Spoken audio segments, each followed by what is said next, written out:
Uma boa noite, né? Mas boa noite. Queria agradecer o convite, né? Foram 6 meses e 15 minutos, né, de atraso, mas no final deu tudo certo. O objetivo da gente hoje é discutir um pouquinho o assunto que é ciência, filosofia e religião. Eu reconheci o Espiritismo já adulto, já formado, né? E desde o início eu percebi uma dificuldade muito grande com relação a certos assuntos que me pareciam tão básicos e importantes, mas que eu até hoje ainda percebo dúvida na cabeça de algumas pessoas. Porque eu conheci um grupo lá em Santos, por exemplo, de onde eu vim, que falava que o Espiritismo não era religião, né? E em algumas vezes, em algumas questões, em algumas mesas redondas e tal, era colocada essa dúvida: mas o Espiritismo é religião? Quando a gente começou a trabalhar, fazer palestra, como eu sou médico e gosto muito da área científica, logo de início eu já me interessei por esse lado, comecei a trazer artigos científicos e começar a unir as informações do Espiritismo com a ciência. E em alguns lugares que eu ia, as pessoas reclamavam: mas isso não é Espiritismo, isso é ciência, né? E quando você vai abordar a obra, você, logo de cara, você percebe que o Espiritismo traz uma série de informações que são do escopo da filosofia, ou seja, é uma questão de pensamento, de forma de como que eu vou viver a minha vida, né? Quais são os parâmetros pelos quais eu me sinto bem vivendo a minha vida. Então, para algumas pessoas é ciência, para outras é filosofia, para outras é religião. Afinal de contas, o que é o Espiritismo? Qual dessas três coisas é o Espiritismo?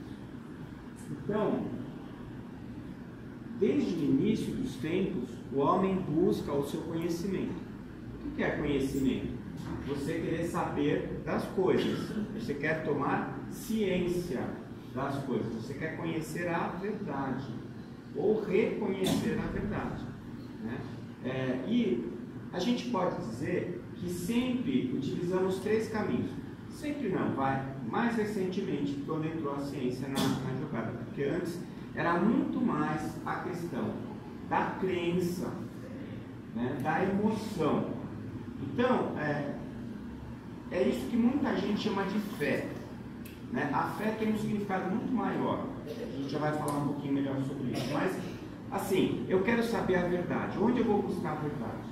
Eu vou buscar a verdade nas escrituras, na Bíblia, eu vou buscar a verdade nas pessoas que eu admiro, eu vou buscar a verdade nas pessoas que eu amo, naquelas pessoas que me fazem sentir bem. Então eu estou buscando a verdade a partir do quê? Basicamente, a partir da minha emoção, né? Eu acredito, eu sinto que é verdade, eu creio, eu tenho fé, né? Essa é uma maneira de buscar a verdade. Não é nem certa nem errada, é uma maneira. O problema é que quando você vai muito pela emoção, você consegue enxergar rápido, você consegue caminhar muito rápido, porque a emoção não tem protocolo, ou você sente ou você não sente, não tem passos a serem seguidos, ou aquilo acontece ou não acontece, né? Então você vai muito rápido e você tem uma visão muito ampla de tudo. Por outro lado, a chance de você tomar um caminho errado é muito grande também, né? Por quê? Porque como você vai na emoção, você sente, não pensa, a chance de você errar acaba sendo maior. Então, aquele que é mais emotivo, aquele que vive mais no plano das emoções, ele se liga mais na busca da verdade a partir desse caminho. O outro extremo é o cientista. O cientista é aquele que não acredita em nada que ele não possa comprovar, que ele não possa provar. Então, se por um lado o emocional ele está sempre olhando para frente, ele nunca olha para o chão, por isso que de vez em quando ele tropeça. O cientista nunca olha para o plano geral, ele está sempre olhando para o chão. Para ele dar um passo, ele tem que ter certeza absoluta que é o passo certo.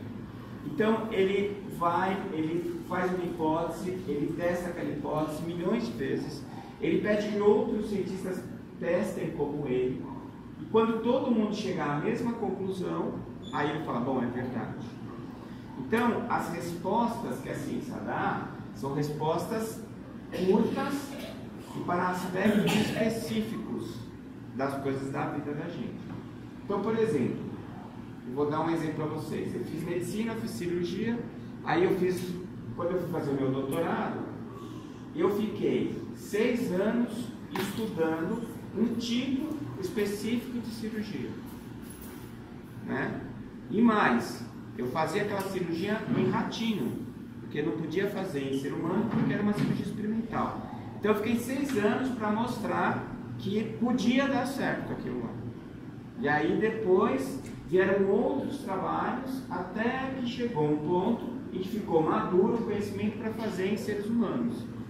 E aí começaram a fazer em seres humanos, né? Quer dizer, pensa bem, foram 6 anos para responder uma pergunta pequenininha, né? Que mesmo assim, hoje eu fico pensando, talvez tenha sido inútil, porque logo que a gente mostrou que a cirurgia funcionava muito bem, apareceram os grampeadores automáticos, todo mundo começou a usar o grampeador, ninguém mais está a ponto, ninguém precisou fazer a cirurgia. Então, foram muitas cabeças, muita gente tentando, muito ratinho que morreu, para no final das contas você chegar a uma resposta, e quando você respondeu, ela já não era mais relevante. Mas isso é a ciência. A ciência é assim. Então, qual é o bônus? O bônus é que a chance de você errar é muito pequena. E qual é o ônus? O ônus é que você vai muito devagar, bem lentamente, né? É um caminho seguro, mas é um caminho lento. Não interessa quanto tempo demore, você só aceita aquilo como verdade no momento em que tudo estiver mostrando que aquilo é verdade, né? As evidências sejam suficientes para provar que aquilo é uma verdade, tá? Vocês sabem a diferença entre evidência e prova? Evidência é tudo que a gente experimenta com os nossos sentidos, é o que você vê, é o que você ouve, o que você sente, o cheiro, o gosto, isso é evidência. Agora, várias evidências podem trazer uma prova, nem sempre. Então, vamos supor que eu viesse aqui de cartola, abrisse a cartola, tirasse o coelho de dentro da cartola. A evidência qual que é? Que eu tirei o coelho de dentro da cartola e que o coelho não estava lá e depois o coelho apareceu lá. Isso prova que eu materializo coelhos? Todo mundo vai desconfiar e vai falar, tem um truque aí. Então, nem sempre a evidência é prova. E esse é o problema. Quantas evidências eu preciso para ter uma prova? Depende de quem está querendo acreditar ou não. Certo? Então, por exemplo, hoje a gente está vivendo um momento em que existem muitas evidências sobre a reencarnação, né? Para mim, as evidências são suficientes. Já existe prova de que a reencarnação é uma lei biológica. Agora, todo mundo acredita nisso? Não. Tem gente que ainda acha que as evidências não são suficientes. Por quê? Porque ele não acha. Certo? Então, a prova, ela é subjetiva, ela depende de quem está vendo. Certo? No momento em que eu decido que aquilo é verdade, eu estou dando fé que aquilo é verdade. Ou seja, eu estou declarando que eu creio naquilo. Veja, a fé, então, ela não é um atributo exclusivo da religião, ela também é algo da ciência. Porque se você for procurar no dicionário, a palavra fé está escrita assim, fé, convicção íntima. O que é uma convicção íntima? É aquilo que você acredita. Então, um ateu é aquele que não tem fé? Tem sim. Ele acredita que Deus não existe. A fé dele é essa. Não é? Então, todos nós temos fé. Porque todos nós temos alguma crença em alguma coisa. E nós acreditamos em coisas em pessoas também. Nós temos fé ou crença em pessoas também. E muitas vezes nós nos decepcionamos, outras vezes não, né? De qualquer maneira, vocês percebem que tanto aquele que usa a emoção quanto aquele que usa a razão estão buscando a mesma coisa, que é a verdade. Só que um não tem muito protocolo. Se ele acha que é verdade, ele aceita como verdade e vamos embora. Então, por conta disso, ele vai rápido, mas erra muito.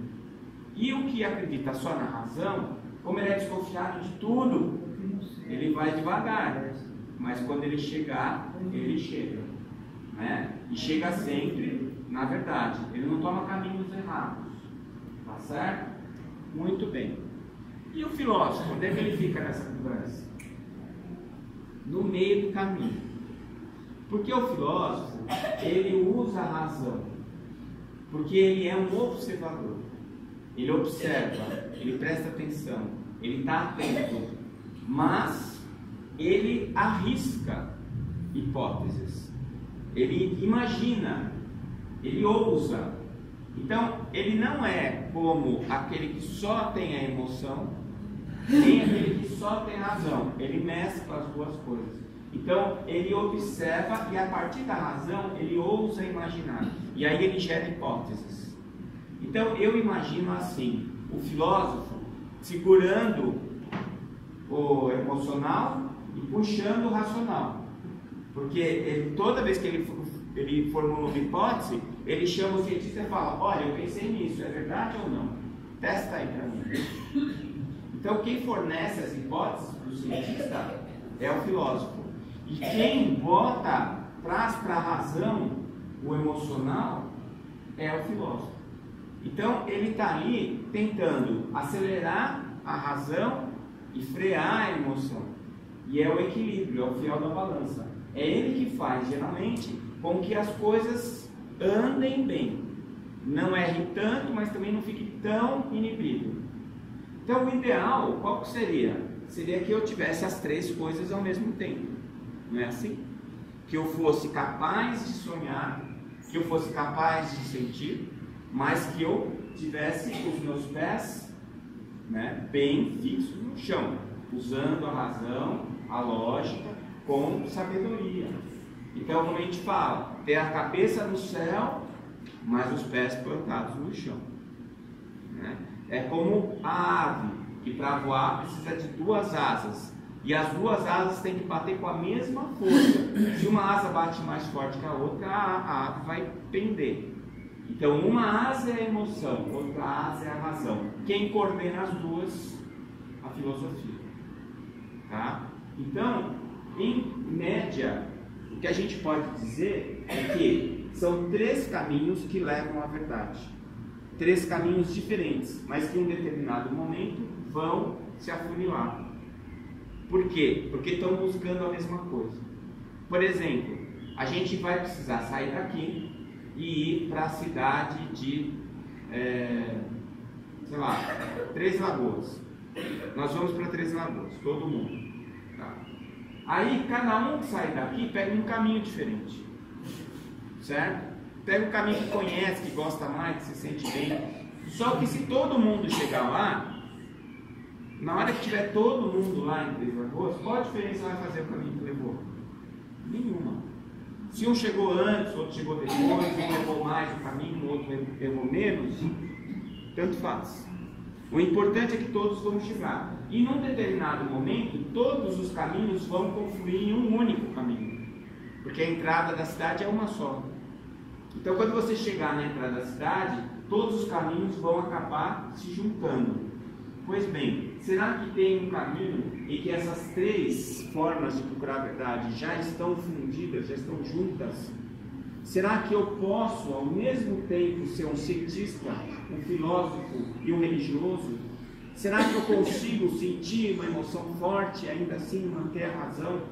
E conseguir coordenar essas duas coisas de formas que eu consiga trazer isso para a minha vida prática, que eu consiga modificar a maneira de eu viver, né? A maneira de eu me relacionar com as pessoas, com as coisas que a vida coloca diante de mim, os obstáculos, as dificuldades? Pois é, as pessoas ainda não perceberam, mas que esse caminho já existe. é o Espiritismo. Né? O Espiritismo não é religião, não é ciência e não é filosofia. É os três juntos. É uma coisa tão revolucionária e tão diferente que nem nós, espíritas, não conseguimos entender. E aí a gente fica brigando. Isso não é Espiritismo, isso é ciência. Isso não é Espiritismo, é religião. Isso é claro que a gente tem as nossas habilidades e as nossas habilidades fazem com que a gente tenha afinidades. Então eu gosto da parte científica, eu gosto de estudar, né? Então eu tenho mais facilidade de falar sobre esse assunto. Mas tem o outro que é mais para o lado religioso. Então o Haroldo ele relê os originais do Evangelho, ele traz a questão religiosa de uma maneira bonita, nova, né, renovada. Ele é mais para o lado da religião. Eu sou mais para o lado da ciência, eu vou atrás dos artigos científicos, eu gosto do André Luiz, eu gosto de pegar as coisas que ele fez lá. E tem alguns companheiros que entram de cara na filosofia e trazem colaborações importantes sobre esse assunto. Então, mesmo dentro das afinidades de cada um, né, eu como espírita me preocupo. Eu assisto as palestras do Haroldo, quero saber o que ele está dizendo, compro os livros dele, né? Eu assisto as palestras dos outros companheiros espíritas, principalmente do pessoal que está rodando aí há um tempão já falando, que conhece profundamente a doutrina. Eu vou lá aprender, ver aspectos, entender aspectos diferentes que a doutrina tem e que eu não tinha me tocado. Eu não sei se vocês percebem isso, né? A gente vai fazer o Evangelho, você cai no mesmo capítulo que você já leu umas 20 vezes, sempre tem alguma coisinha nova. Sempre tem alguma coisinha para a gente aprender com aquilo. Por quê? O texto mudou? Não, a gente mudou. E quando a gente muda, a gente começa a ver coisas que a gente não conseguia ver antes. Não é? Então, faz a experiência. Pega o filme que mais marcou a sua infância. Você achou o máximo, você achou demais, que era fantástico. Você não acreditou quando você assistiu. E assiste ele 20 anos depois. E você vê que decepção, não é? Então o filme era ruim? Não era ruim. Mas era próprio para você, para o grau de maturidade que você tinha naquela época. E para o que estava acontecendo naquela época. Né? Agora as coisas mudaram. Então a gente precisa estar atento, porque nós estamos nesse barco da ciência, filosofia e religião como uma só coisa, tá? E a gente tem muito que aprender com isso. Eu não sei se vocês já viram essa estátua, chama As Três Sombras, do Rodin. Ela está lá no Museu do Rodin, em Paris. E o Rodin, ele estava fazendo a grande obra do Rodin, né, que ele trabalha a vida inteira dele para fazer, chama O Portal do Inferno. Eu vou mostrar a obra para vocês no final. Mas o Portal do Inferno, cada detalhe do portal era uma estátua do Rodin. Então, coisas que no mural lá, aqui na Porta do Inferno, é uma figura com 30 centímetros, tem lá no museu a estátua grandona que ele fez. Então ele passou a vida dele, não tem nada por acaso ali, né? E cada figura da porta representa uma dificuldade do ser humano, uma miséria humana. Ele se inspirou no Inferno de Dante, né? E a descrição do Inferno de Dante é uma descrição muito parecida com a descrição do umbral. Então, a gente fala que o umbral é o inferno dos espíritas, né? Bom, primeiro que inferno, teoricamente, você entrou e não sai nunca mais, e do umbral a gente sabe. E segundo que o umbral não tem fogueira, nem caldeirão, e que eu saiba não tem nenhum chifrudo vermelho, um rapão tudo lá também não.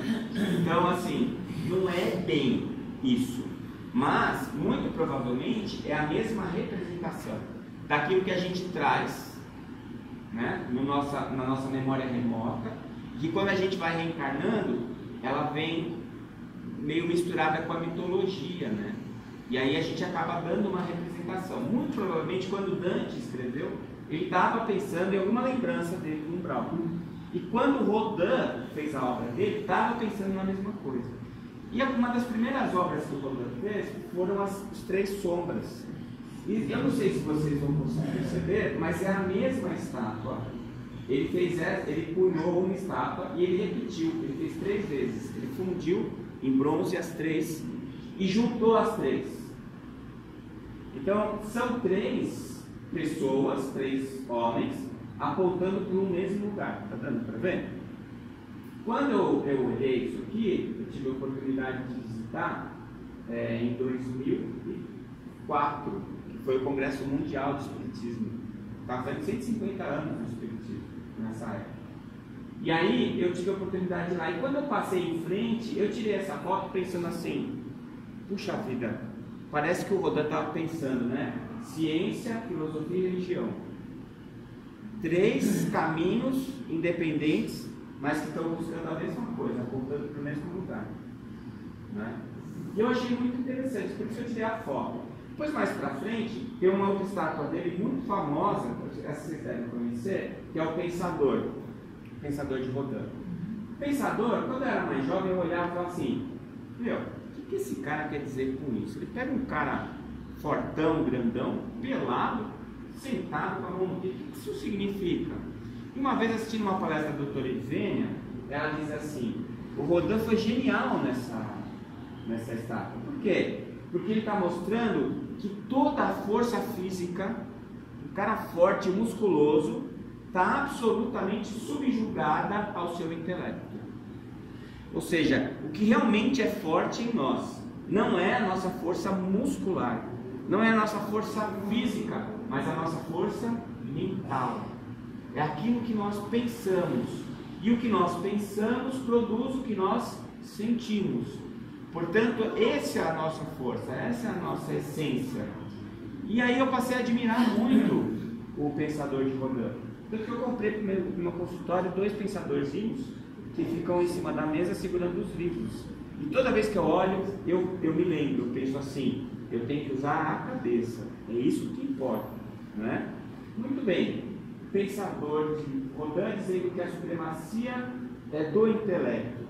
E aí, aqui é o Portal do Inferno do Rodin, né?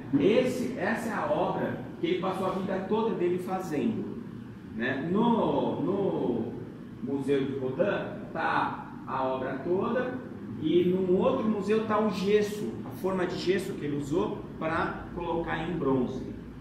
E eu não sei, assim não dá para enxergar, você tem que ir perto para olhar, mas aqui, nessas 2 portas, esse relevo que vocês estão vendo, aqui esse relevo, são figuras sofrendo. Então você vê a mulher, o homem que matou os filhos, você vê, são várias tragédias que foram representadas por várias esculturas do Rodin. E ele colocou todas essas tragédias aqui dentro. Agora, vocês perceberam quem é que está lá em cima? Os sombras. Estão aqui. E quem está aqui? O Pensador. Aí eu parei em frente a essa obra e fiquei pensando: bom, eu achei que era ciência, filosofia e religião, mas os 3 estão apontando para onde? Para o intelecto do homem. E o que é que tem abaixo dele? Toda a sua ignorância, toda a sua miséria, todo o seu sofrimento. Porque o que é o mal, se não a ausência do bem? O que é a miséria humana, se não a ignorância sobre o que é verdade? Porque se todos nós tivéssemos certeza absoluta de que a nossa vida real é a vida espiritual, de que o nosso tesouro são as conquistas da alma, nenhum de nós vai estar tão preocupado com a conta do banco. Vocês concordam comigo ou não? Né? Eu estou admitindo a minha falta de fé. Eu acredito, eu creio, mas nem sempre eu acho da maneira como eu sei que eu deveria agir, né? eu ainda sou invejoso, eu ainda sou arrogante, eu ainda sou vaidoso. Eu tenho um monte de defeitos que na verdade são faltas de virtudes. Eu sou vaidoso porque me falta humildade, né? Eu sou arrogante porque eu sou orgulhoso, porque eu tenho medo das pessoas descobrirem a minha mediocridade, as minhas faltas, as coisas que eu não tenho. Então, o que é que você faz? Você pega o que você tem, o seu melhor lado, e insufla para todo mundo ver. Bota no Facebook, põe lá, tira foto em todos os ângulos, e todo mundo vai olhar e falar: pô, que cara feliz, que cara bonito, que cara bem sucedido, né? Pensa assim, eu queria ser ele. Olha, toma cuidado, né? Porque tem um avatar lá, né? É um personagem que ele cria. Eu nunca vi ninguém postar no Facebook: ah, eu estou muito triste porque eu não passei num concurso. Eu estou me sentindo deprimido porque estou meio fora da minha namorada. Ou eu não sei o que eu vou fazer na minha vida porque eu fui demitido por incompetência. Nunca vi ninguém falar isso. Nunca. Né? Então, chega-se à conclusão que ninguém tem. Todo mundo tem celular e tem conta no Facebook, não é demitido, não toma fora da namorada. Então, temos que providenciar, né? Não é isso, gente. Então, o que a gente precisa parar para pensar é que as nossas misérias não são castigos. As nossas misérias não são... como é que é o nome disso quando você faz assim uma maldição? Né? Não são maldições, não são castigos eternos ou divinos, porque Deus não dá castigo. Eles são a manifestação da nossa ignorância, da nossa falta de alguma coisa. E o que nós não sabemos, como a gente conserta? Aprendendo. O que a gente não sabe fazer, como conserta? Tentando. Né? Um dos meus filhos, ele tem um problema sério. Ele tenta uma vez. Se não dá certo, ele fala: não sou bom nisso, e vai embora. O outro, do meio, é o contrário. Eu lembro que uma vez ele viu um jogo de basquete na televisão, e ele pediu para eu comprar uma bola de basquete. Ele era pequenininho, devia ter uns 5 anos. Eu comprei uma bola de basquete daquelas pequenininhas para ele.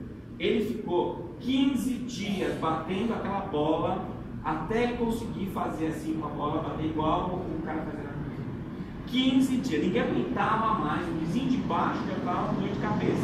Era o dia inteiro, ele batia a bola, saía, ele ia lá, pegava e ia de novo. Aí a bola caía, ele ia lá e ia de novo. E eu digo para o meu mais velho assim: se você tiver que escolher entre a inteligência e a perseverança, escolha a perseverança. Os inteligentes que aprendem muito rápido não dão valor. E eles acabam não indo a lugar nenhum. Pode reparar. Aquele cara que fala: não, o cara é um gênio, não deu em nada. Pois é. Porque se você não tiver perseverança, você não vai a lugar nenhum. Então, o que é que você precisa? Saber onde você quer chegar. E lutar por isso. E onde que a gente tem que querer chegar? A gente tem que querer chegar em ser uma pessoa melhor. Como é que eu vou ser melhor? Preenchendo os meus buracos, aprendendo as coisas que eu não sei, desenvolvendo habilidades que eu não tenho, mas que eu preciso ter. Não é? É claro que tem gente que dirige melhor, uns dirigem melhor que os outros, mas todo mundo é capaz de aprender a dirigir, ou não? E vai pegar o carro e vai no mesmo lugar. E geralmente quem sofre acidente mais grave é o que acha que sabe. O que acha que não sabe vai sempre devagar, toma cuidado. Dificilmente ele vai morrer no acidente de carro. Agora o cara que é bom, habilidoso, esse é o que quebra a cara, não é? Porque está sempre acima da velocidade, ele acha que ele é bom, que ele é capaz de ter habilidade por ele e pelo outro, que não tem habilidade às vezes. Então o resumo da vida é mais ou menos esse. E eu acho que o Rodin pensou nisso, porque ele falou assim, para mim, nessa escultura, ele disse o seguinte: meu amigo, tanto faz o caminho que você escolher, porque no final, o que está dentro da sua cabeça é que vai determinar onde você vai estar aqui. Né? Se você vai estar do lado de dentro do inferno ou do lado de fora. De que lado você está desse portal? Agora, é preciso que você se desenvolva, é preciso que você busque, seja qual for o caminho. E, na minha opinião, se o caminho estiver unido, se os três caminhos estiverem juntos, a chance é maior, a velocidade é maior, a chance de errar é menor, porque eu consigo fazer as três coisas ao mesmo tempo. Eu consigo buscar a verdade com os pés no chão e a cabeça nas nuvens. Eu vou criar mais, vou entender mais rápido, mas eu não vou tomar caminhos errados, porque eu vou testar as coisas antes, né? Então, essa é o centro, o epicentro da obra é a consciência humana, né? É isso que ele estava passando para a gente. E o Espiritismo tem o tríplice aspecto: ciência, filosofia e religião. Sendo que, quando a gente vai ler a obra, você percebe claramente que o que levou o Kardec a buscar a codificação? Ele foi atrás de quê? De mesas que estavam girando em festas na França. E ele, como um homem de ciência, professor de Bahia, que já tinha publicado livros, tinha a escola, ele pensou, tem alguma coisa aí que não está certa. O que é que está acontecendo? E ele pensou em magnetismo, ele era um estudioso de magnetismo, ele pensou, deve ter um fenômeno magnético ali. E ele foi atrás com a intenção científica.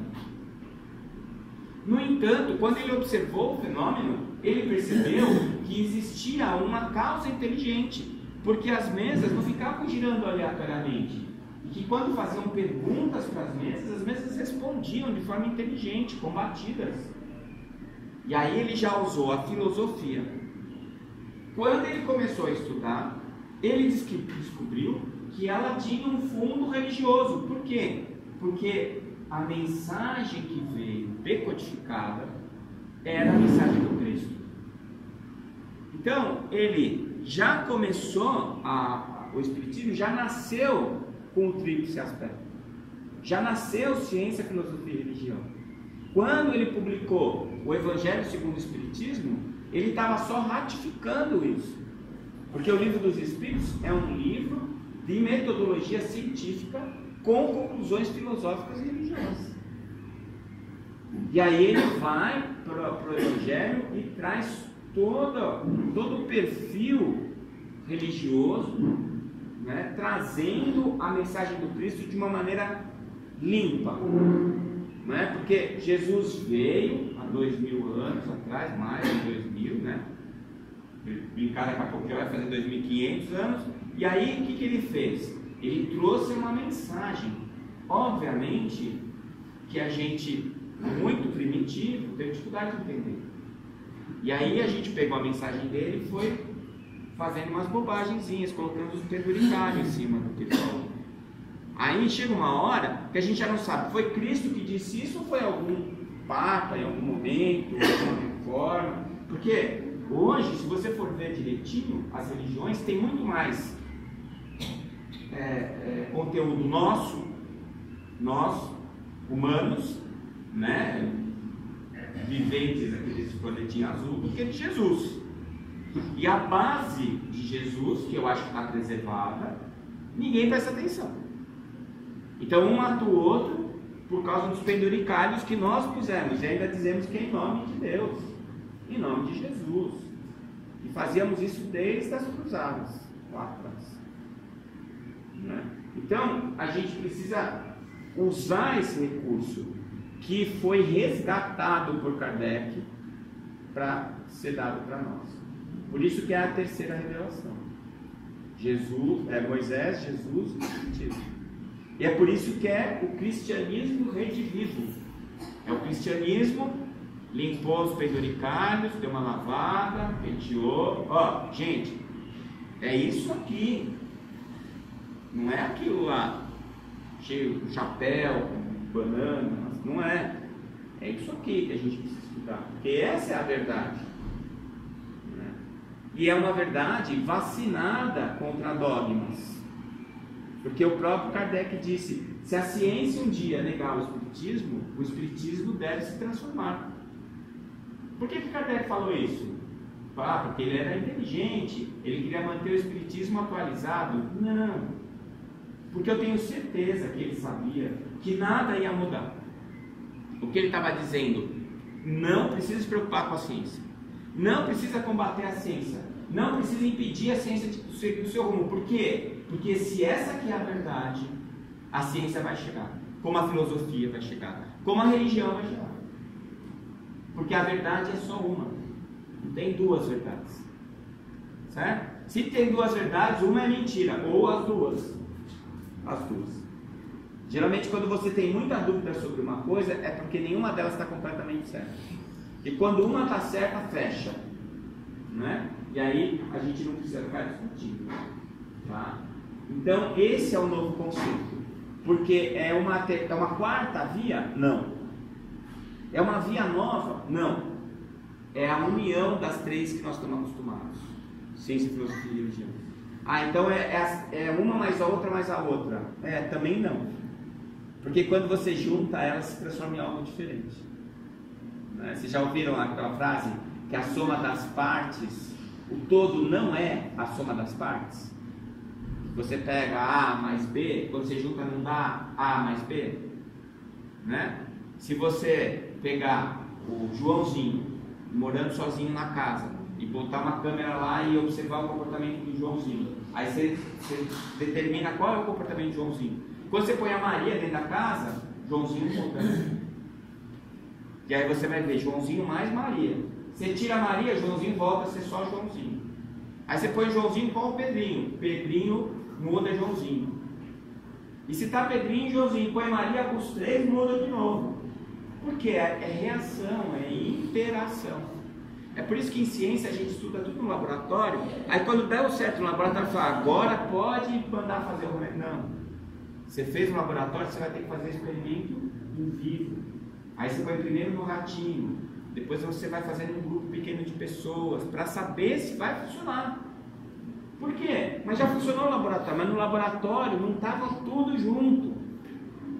O todo não é a soma das partes. Porque as partes interagem entre elas e modificam o todo. Então, quando eu junto ciência, filosofia e religião, a ciência não é mais só ciência. A religião não é mais só religião, a filosofia não é mais só filosofia. Eles se juntam em uma coisa nova, revolucionária, mais eficaz e mais útil para quem saiba usar. E diante disso, o que a gente faz? Fica querendo separar. Não, é só religião. Não, é só ciência. Não, é só filosofia. Então, o elo entre a ciência e a religião é o espiritismo. E ele faz isso de uma maneira sistematizada. Olha, há pouco tempo nós comemoramos 150 anos, do Evangelho segundo o Espiritismo. E foi bastante comemorado e muita gente parou para dar uma pensada sobre o que ele significa para nós. Porque não é a Bíblia dos Espíritos. Não é.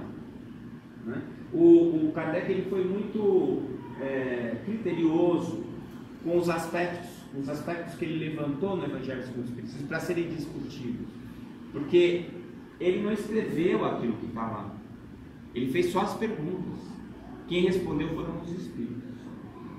Então, o objetivo desse livro é a discussão moral, é discutir o aspecto emocional, o aspecto religioso, o aspecto moral da verdade.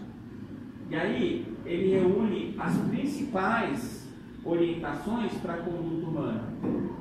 Para quê? Qual o objetivo? O objetivo de chegar lá, chegar na verdade, encontrar a verdade. E essa verdade é que faz nós crescermos. Então, nós temos, como eu já disse, um monte de coisas obscuras em nós que são as nossas ignorâncias, são os nossos vazios.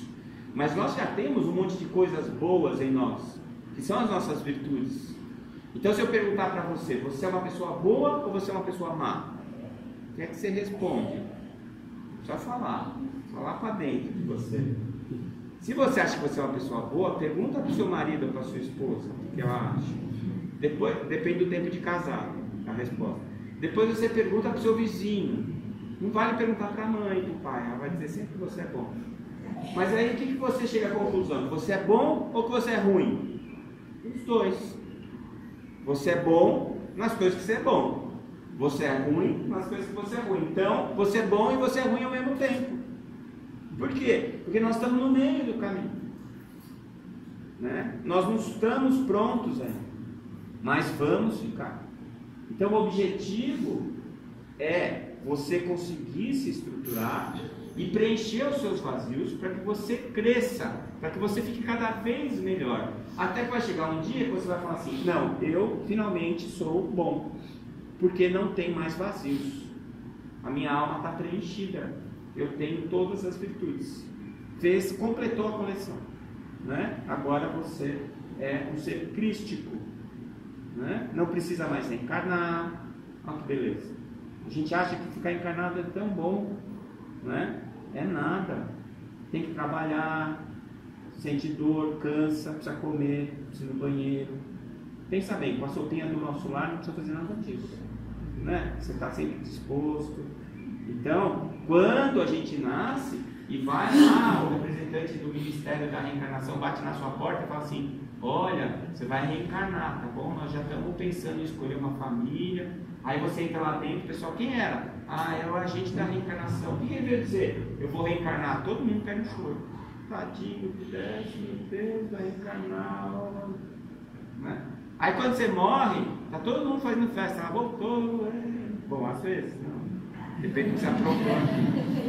Então, mas é para ser assim. Aí quando a gente está aqui, a gente não quer ir para lá. Agora, tem um detalhe importante, hein? Não é qualquer jeito que dá para chegar lá, né? Se você encurtar o caminho, não dá certo, você não chega, né? Então, o suicídio intencional ou não intencional, que é o suicídio consciente, não é um bom caminho, né? Aí você nem fica aqui, nem chega lá, vai ficar ali no portal do Rodin, né? Que não é uma boa ideia. Então vamos seguir o nosso caminho, né? Vamos continuar tentando iluminar as nossas partes escuras, dar uma comidinha ali para aquela virtude que você acha que está longe para conseguir, mas tudo bem, né? Uma vez falaram assim para mim: eu não gosto de você porque você quer ser bonzinho. Ué, eu quero mesmo. Qual é o problema? Ah, porque você é o falso bonzinho. Você quer ser, mas você não é. Eu falei: também concordo, mas tem que treinar. Não é? Como é que eu vou ser bonzinho se eu não treinar? Então, às vezes, eu estou morrendo de raiva, mas eu penso assim: puxa vida, né? Eu sou espírita, não posso, tem que ser cristão. Aí eu, tudo bem, não tem problema. Lá dentro eu estou morrendo de raiva. Então, é o falso bonzinho mesmo. Mas, pelo menos, eu já estou treinando. O dia que eu sentir o que eu estou fazendo, que eu não precisar parar para gastar energia para não xingar, não precisar gastar energia para ajudar, né? Então eu já vou ter aquilo dentro de mim. Eu fiz uma brincadeira outro dia, acho que dá para entender. Se você está andando na rua e tem um gatinho, um filhotinho de gatinho, brincando com uma bolinha, o que você pensa em fazer? Eu penso em parar, olhar o gatinho, dar risada. Alguém aqui pensou em dar um bicudo no gatinho? Bom, não precisa dizer também.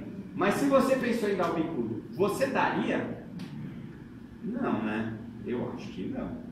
Olha em volta, ninguém está olhando, você pá! Gatinho, vai lá do outro lado. Acho que ninguém faria isso aqui. Então, isso mostra em que pé que você está no processo de aprendizado. Se você nem pensou, é porque você já aprendeu que não é para chutar gato, ainda mais filhote. Mas se você pensou, falou assim: não é legal, está no meio do caminho. Você ainda está pensando, mas você já sabe que está errado. Dá para entender? Quer dizer, quando eu penso, eu despendo energia para dizer não para mim mesmo. Quando eu nem penso, então é porque eu já aprendi. Não tem problema. Tá certo? Agora, se eu ainda fico gastando energia para ver se ninguém está olhando, para chutar o coitado do gato, então nem comecei ainda o processo.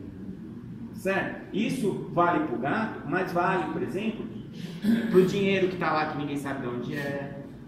Vocês já ouviram falar que a ocasião faz o ladrão? Faz nada, revela. Porque se você não é ladrão nunca.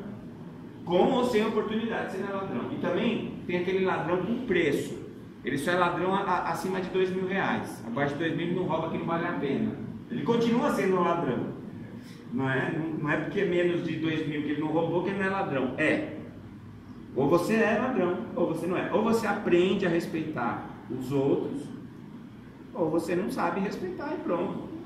É que nem grávida. Tem meio grávida? Está grávida, mais ou menos. Como é que é mais ou menos grávida?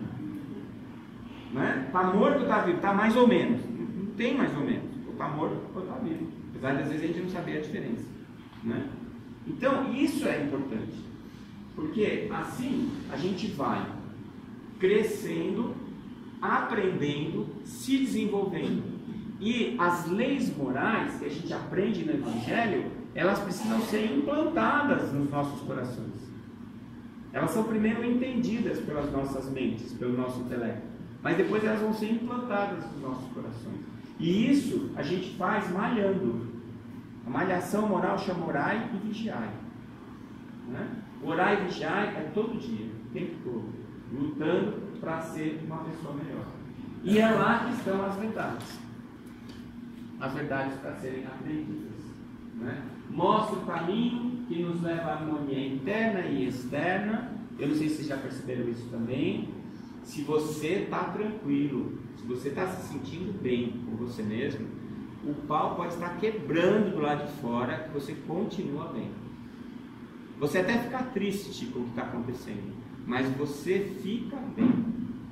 E às vezes em volta de você está tudo indo muito bem, mas lá dentro você está perturbado. Não adianta, você não fica bem. Então é de dentro para fora. O reino de Deus está dentro de nós. Eu preciso encontrar esse reino de Deus dentro de mim. Quando eu encontro, paz total. Posso estar com dinheiro, sem dinheiro, chovendo, com sol. O mundo pode estar acabando, pode estar uma maravilha. Não importa o que está acontecendo ao redor. Porque eu estou sintonizado com a harmonia, com a paz, com o reino de Deus. Então esse caminho é o que nós temos que buscar. Né? A maior crítica dos intelectuais à religião é que eles dizem que a religião, Nietzsche dizia isso, que a religião era o ópio do povo. Então quem não tem nada acredita, porque não tem outra opção. Né? E que a gente terceiriza a nossa culpa para Deus. Então tudo que acontece é porque Deus quis, o ruim é porque Deus quis, o bom é porque Deus te deu, e assim por diante. O Espiritismo, ele nega isso. Porque o que é que fala o Espiritismo? É você que é o responsável pela sua vida. Não é Deus que te pune. Você está apenas experimentando as consequências do que você fez. Então não adianta você reclamar. Não adianta você se queixar. Você tem que olhar para você. Então o Espiritismo vem dizer para a gente que não adianta, que Deus já está lá só para nos ajudar, que não é Ele que nos pune, que nós é que temos que nos virar para resolver o nosso problema. Então é o contrário do pensamento místico religioso que a gente está acostumado. E nós, espíritas, pelo menos aqui no Brasil, a gente ainda vem da herança católica, a maior parte de nós. Ou era católico, ou evangélico, ou a família era católica ou evangélica. Né? Nas gerações dos nossos avós, se tivesse mesa mediúnica e algum vizinho desse queixa, ia preso. Era proibido ser espírita. Hoje está chique ser espírita. Né? Vocês viram o levantamento do IBGE? Os espíritas são a terceira maior religião, mas a gente tem o maior número de anos de estudo, tem a maior renda per capita. Então, se você é espírita, você é inteligente e rico. Não é? Olha que beleza. Esqueceram de te avisar, né? Então, mas é isso aí. Por quê? O que o Espiritismo pede para as pessoas? Pensem. Não adianta eu vir aqui ficar 1 hora falando se você não estiver pensando. E como é que você vai pensar?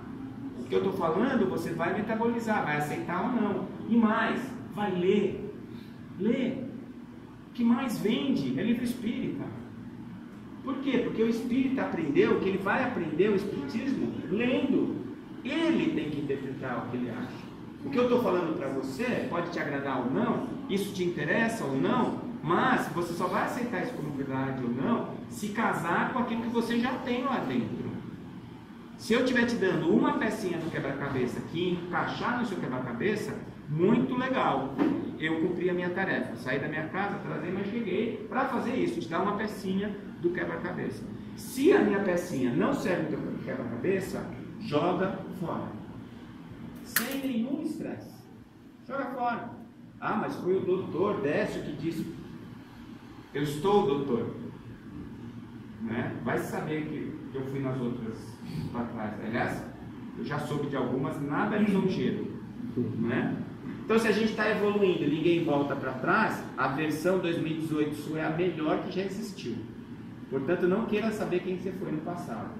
Com certeza, nós não fomos nenhum gênio, ninguém que fez nenhuma diferença para o planeta, porque se nós não estamos fazendo agora, concordam comigo? Então, eu já me coloquei no meu lugar devido e estou tentando fazer o meu melhor.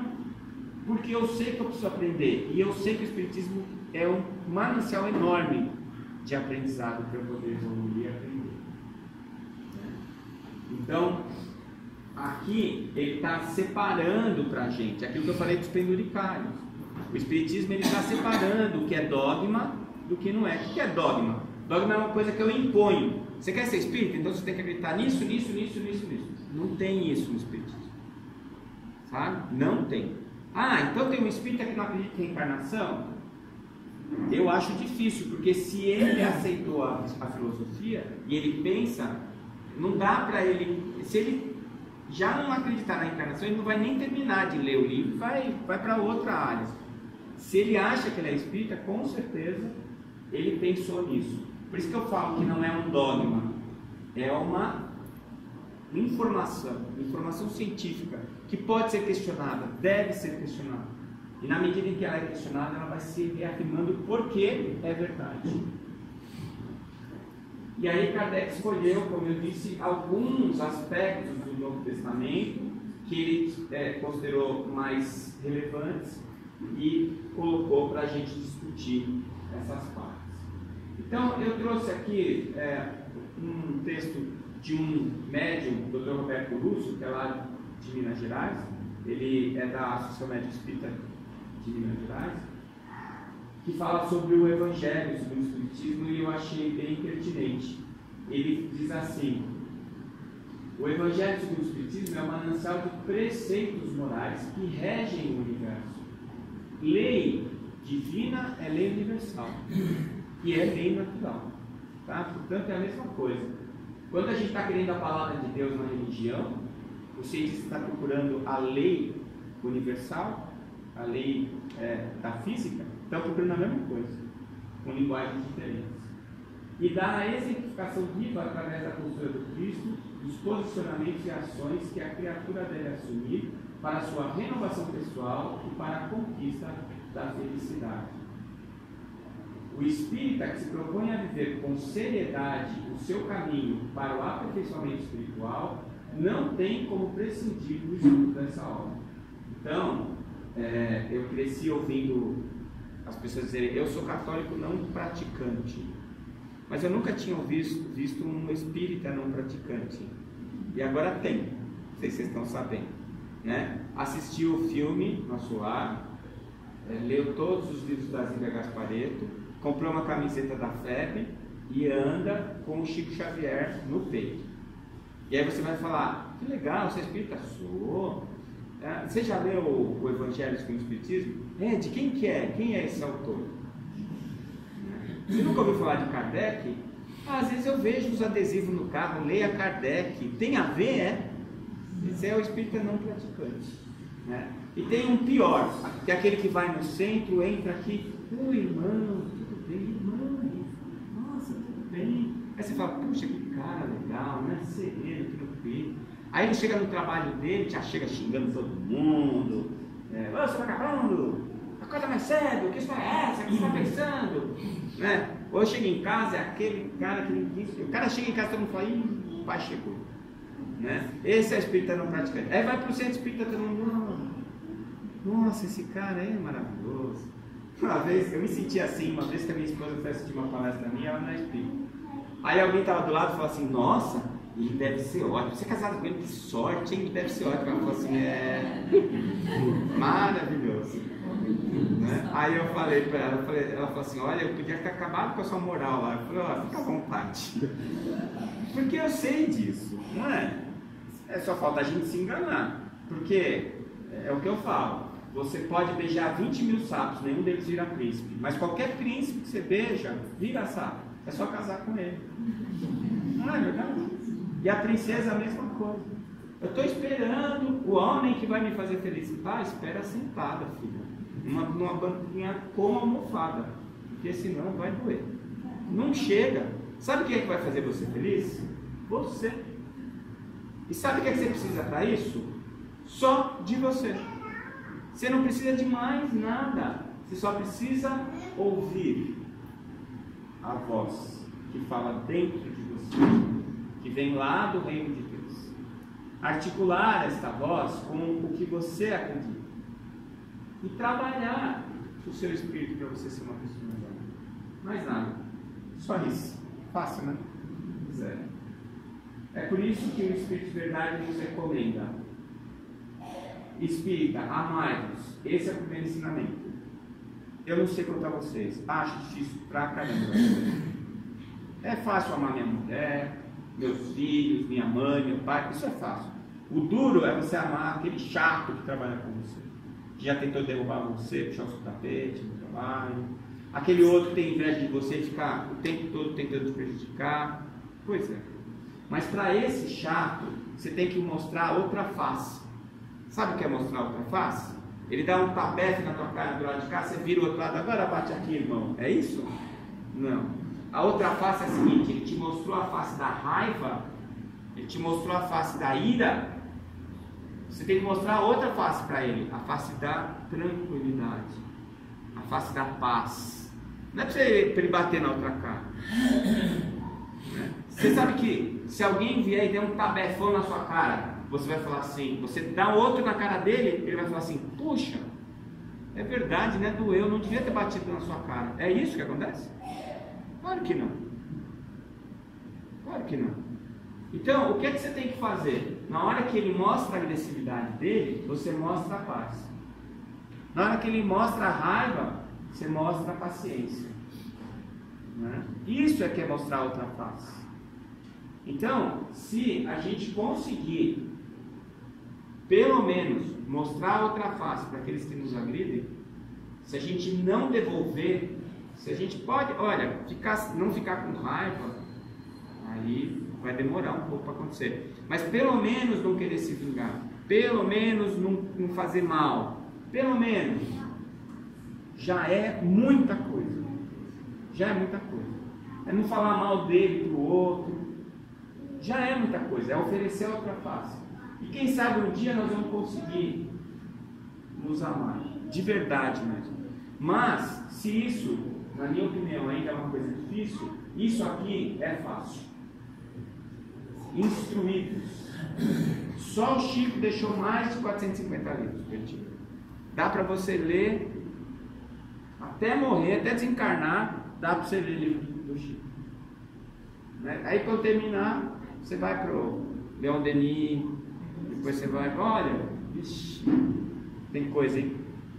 Começa pelos livros de Kardec, para você poder dizer que você é espírita. Né? Procura fazer o curso, é tão mais gostoso, estudar em grupo, um ajuda o outro, mas instruí-vos. Essa parte é para hoje, é para agora. E é por isso que tem tanto livro, é por isso que Centro Espírita tem tanto curso, porque é o que a gente tem de mais imediato, de mais fácil, de mais prático para oferecer. Conhecimento. E a partir desse conhecimento, a gente trabalhando lá dentro da gente, a gente chega, né, no amai-vos uns aos outros. Então, para nós que somos os trabalhadores da última hora, vamos construir uma nova era com essa ferramenta preciosa que nos foi dada pelo Mestre Jesus através do Allan Kardec, que é o Espiritismo. Quando a gente para pensar um pouquinho, a gente percebe o tamanho do presente que a gente ganhou. Só que não é um presente para pôr na prateleira e ficar admirando. Para usar. Todo dia, toda hora, o tempo todo. Né? Porque uma hora a gente vai aprender e vai fazer melhor do que a gente está fazendo hoje. Bom, obrigado pela paciência, por terem esperado. E eu agradeço demais o convite, a oportunidade de estar aqui pagando mais uma prestaçãozinha do meu karma, né, lá na espiritualidade. Estou pagando a prestação em bônus hora. E se não tiver ninguém para me ouvir, eu não consigo pagar. Então eu preciso agradecer vocês de terem vindo.